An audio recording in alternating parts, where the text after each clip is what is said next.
Você quer saber como pode se aposentar com uma renda extra? Seus problemas acabaram!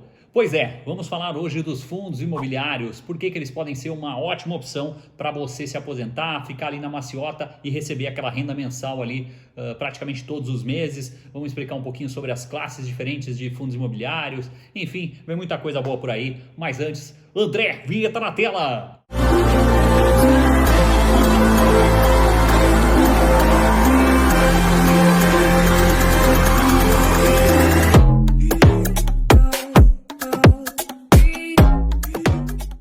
Antes de começar esse vídeo muito bacana sobre renda passiva, eu quero te pedir, se você ainda não segue o canal, clica aí, ative o sininho para saber quando tiver vídeo novo. Isso ajuda o YouTube a gerar relevância para o canal, ok? Mas vamos lá para o vídeo, vamos começar falando o porquê os fundos imobiliários podem ser uma ótima opção, inclusive de porta de entrada da renda variável. Muita gente faz essa recomendação, quem não investe ainda em renda variável, comece pelos fundos imobiliários. Mas por que, Sapequinha? Por que é interessante? Porque basicamente os fundos imobiliários têm uma volatilidade muito menor que as ações, em média ali 1/3 da volatilidade das ações. Então isso não quer dizer, claro, que eles não possam cair tanto quanto as ações, mas quer dizer que para quem não está acostumado com esse sobe e desce dos preços, com a influência direta do noticiário em relação às cotações, pode ser uma entrada mais tranquila na renda variável. A pessoa vai se acostumando aos poucos com a variação dos preços e depois ela vai migrando um pouquinho mais daquele capital para as ações e para ativos, digamos assim, mais voláteis, que flutuam mais de preço. Então, esse é o primeiro ponto dos fundos imobiliários serem interessantes para quem está começando na renda variável. O segundo ponto fundamental dos fundos imobiliários é você entender, analisar melhor os fundos imobiliários. Ou seja, primeiro você saber que existem vários tipos diferentes. Por exemplo, fundos de papel, que são fundos geralmente que investem em CRIs, que são certificados recebíveis imobiliários. Existem também os fundos de fundos, que são fundos que vão investir às vezes em papéis e também em outros fundos. Existem fundos de shopping, existem fundos de galpões logísticos, enfim, existem diversos tipos diferentes de fundos imobiliários e cada vez estão aumentando mais os tipos.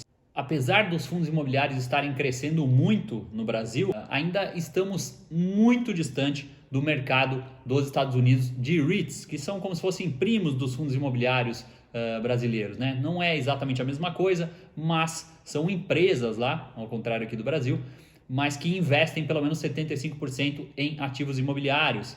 E lá eles têm REITs de presídio, de plantação de eucalipto, de antenas de TV, tem tudo quanto é coisa que você pode imaginar, além, lógico, das lajes corporativas, de hotéis, de clubes, de consultórios médicos. Tem uma série de REITs diferentes lá e aos poucos os fundos imobiliários aqui no Brasil estão abrangendo áreas maiores, estão criando novos tipos de investimentos para os fundos imobiliários e cada vez mais esse mercado tende a crescer. Inclusive pelo próprio número de investidores, é natural que esse ramo vá crescendo. Nós acabamos de bater a marca de 1 milhão de pessoas investindo em fundos imobiliários aqui no Brasil. Então, isso naturalmente vai gerando uma demanda maior por outros tipos de fundos e mesmo os fundos já existentes vão se mexendo para ter novos ativos e o mercado só vai crescendo. Isso tende a nos ajudar bastante. Maior concorrência, melhores preços para os cotistas de maneira geral. Mas voltando para a parte de análise de fundos imobiliários, quais são as coisas mais básicas que você precisa aprender para analisar um fundo? De preferência, para diluir seu risco, observe se aquele fundo não é monoimóvel, ou seja, é muito mais arriscado você investir em um fundo que alugue um único imóvel ou um único galpão, por exemplo, do que aquele que tem vários diferentes para alugar e aí se perder um inquilino não vai perder toda a rentabilidade daquele fundo. Além de pensar nessa questão de ser ou não monoimóvel, monoativo, que a gente pode falar também, você tem que observar se aquele fundo investe em regiões diferentes do país. Se ele investe só em uma determinada cidade ou só em um determinado estado, aquilo também tende a ser um risco um pouco maior. Quanto mais diluído em geral, você está diluindo também o seu risco de investir naquele fundo. E quanto maior o número de ativos, a mesma coisa. Então você pode observar se é monoimóvel ou se tem vários imóveis, se está em mais de uma região, se são vários inquilinos diferentes. Isso também é importante porque às vezes ele tem vários imóveis está em várias regiões, mas aluga sempre para um único inquilino. Vamos supor, um supermercado X. Isso às vezes pode acontecer. Então, vale a pena ler basicamente os relatórios gerenciais do fundo, os fatos relevantes que vira e mexe eles divulgam, para você ficar informado realmente de como está o andamento da gestão daquele fundo imobiliário. Com isso, você já vai estar muito tranquilo. E aí, obviamente, se você variar também os tipos diferentes de fundos imobiliários, como eu falei, shopping, logística, lajes corporativas, fundos de papel, quanto mais você tiver essa variação dos ativos, se uma área específica de fundo imobiliário estiver indo mal, você naturalmente não vai perder tanto rendimento. Agora, se você concentra demais em uma área só e aquela área por algum motivo tiver um problema, você obviamente vai ter uma perda maior dos seus rendimentos. Por isso que a gente costuma dizer que diversificação é a sua maior aliada contra o risco. Agora, para ficar mais claro a questão de quanto cada classe de fundo imobiliário pode te render por mês ali, vamos pensar basicamente primeiro por ano quanto as classes têm gerado de dividend yield nesse momento que eu gravo esse vídeo. O pessoal do Ticker 11 recentemente fez uma pesquisa agora no mês de setembro sobre as médias de dividendos dos fundos imobiliários de classes diferentes. Então eu peguei aqui para vocês para a gente analisar. Lembrando que média é sempre uma coisa perigosa, porque se tem um ou outro ativo com uma distribuição muito fora do normal, seja para mais, seja para menos, ele pode subir ou derrubar essa média e ficar uma impressão um pouco falsa. Mas média é média, é assim que se faz, não tem outro jeito. Então é só para vocês terem uma pequena noção. E lembrando que ativos que rendem muito acima da média geralmente também envolvem maior risco. Basicamente como funciona o mercado. Quanto mais aquilo te entrega de resultado, geralmente isso está atrelado a um maior risco. Senão não teria lógica, todo mundo iria sempre para aquele ativo que distribui maior valor de dividendo, ok? Nessa média que a gente colheu aqui para você, o ativo mais interessante, ou melhor, a classe de fundos imobiliários mais interessantes do ponto de vista de rendimento são as lajes corporativas, que neste momento, nos últimos 12 meses, estão entregando em média, volto a dizer, não é para se animar tanto porque é uma média, alguns ativos podem distorcer esse número, mas em média entregaram nos últimos 12 meses 9,1% de dividendo, ou seja, se você tivesse R$1 milhão naquele fundo imobiliário, ou naqueles fundos imobiliários, já que nesse caso é uma média dos fundos imobiliários de lajes corporativas, você receberia 9,1% por ano, ou seja, seria mais ou menos R$91 mil que você deveria daí dividir nos 12 meses para descobrir a sua renda mensal. Depois, muito abaixo disso, os fundos imobiliários de papéis. Os fundos imobiliários de papéis entregaram nos últimos 12 meses uma média de rendimento de 5,9%, ou seja, se fosse R$1 milhão, mais ou menos R$59 mil por ano você ganharia desses fundos imobiliários de papéis.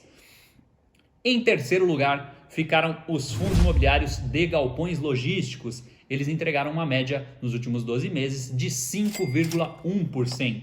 Então, novamente pela lógica lá, se você tivesse R$1 milhão, na média desses galpões logísticos, você receberia anualmente cerca de R$51 mil. Divide isso por 12 meses e você vai ter sempre a média mensal de quanto você receberia. E por último lugar, os shoppings, claro, na situação do Covid, eles foram muito prejudicados, então ficaram muito tempo fechados, né? Boa parte dos shoppings. E aí, naturalmente, os dividendos caíram muito. Hoje, nos últimos 12 meses, a média de dividendo dos fundos imobiliários de shopping ficou em 3,1%. Duas observações importantes. Muito provavelmente, com a questão do home office se desenvolvendo nos próximos anos, muita gente aposta nisso e tal, pode ser que a média das lajes corporativas fique bem abaixo dessa média atual de 9. Vale lembrar que isso é bem dinâmico. E a mesma coisa, só que invertida em relação aos shoppings. Como a crise do Covid impactou demais os fundos imobiliários de shoppings, porque as lojas ficaram fechadas, porque reduziu drasticamente o número de vendas dessas lojas, etc., ele está maquiado para baixo. Então, muita gente aposta que já no ano que vem, ou no máximo em 2022, os números vão estar muito melhores do que estão neste ano. Então, isso foi só para trazer uma média realmente dos últimos 12 meses, para você ter uma ideia, mas é muito importante quando você pensa em renda passiva que pelo menos uma parte dos seus investimentos esteja nessa classe de ativos, ou seja, nos fundos imobiliários. Vale lembrar que muitas ações, né, distribuem dividendos, porém não é todo mês como geralmente acontece nos fundos imobiliários. Você tem distribuições de juros sobre capital próprio ou de dividendos de maneira esporádica. Na maioria dos casos não vai ser todo mês, às vezes, dependendo do caso, pode inclusive ter um ano X ou Y que a empresa não pague, ou empresas de crescimento que também não costumam pagar dividendos, ou se pagam um volume muito menor. Então é sempre interessante que você dilua os seus investimentos, não fique só em uma classe de ativo, para que você dilua seus riscos e para que você também, ao contrário dos fundos imobiliários, nas ações você pode ter uma capacidade muito maior de valorização daquela cota. Nos fundos imobiliários, se você for reinvestindo esses dividendos, naturalmente você vai transformando uma bola de neve positiva. Mas, no caso das ações, você consegue muitas vezes um potencial grande de crescimento, de valorização daquela cota, o que não vai acontecer ou é muito mais difícil de acontecer com o fundo imobiliário. Então, decida de acordo com o seu perfil a porcentagem de FIIs, de fundos imobiliários que você quer ter na sua carteira. Eu, particularmente, hoje estabeleci em torno de 40%, mas tem gente que tem 50-50 com ações, tem gente que tem mais fundos imobiliários do que ações, tem gente que tem mais ações que fundos imobiliários, vai depender dos seus objetivos, da sua idade. Geralmente, quanto mais velha a pessoa vai ficando, ela quer ter uma porcentagem maior de fundos imobiliários por conta dessa renda passiva, por conta de ajudar inclusive na aposentadoria, como é o nosso objetivo aqui do vídeo. Então, à medida que a pessoa é muito nova, ela pode estabelecer uma porcentagem menor e depois ir subindo. Mas ainda assim, depende sempre muito do seu perfil como investidor. Então a ideia desse vídeo era te dar um panorama geral, como os fundos imobiliários podem ser fundamentais para te ajudar numa renda extra quando você se aposentar. Lembre-se que o maior risco que você corre é ficar dependendo do governo. Então, realmente não vale a pena. Tenha uma parte da sua carteira em fundos imobiliários e vá trabalhando sempre que possível o reinvestimento desses dividendos para que você consiga aquele famoso efeito da bola de neve dos juros compostos e você vai colher um prêmio muito bacana lá na frente, graças a essa disciplina de aportes recorrentes em relação aos dividendos, ao invés de resgatar e ficar usando. Então, por hoje é só. Ficamos por aqui. Se você gostou, deixa aquele like maroto para mim, por favor. Isso sempre ajuda o canal. E se você não gostou, reclama lá no Procon. Não me enche os pacová. E lembre-se, não existe atalho. Até a próxima.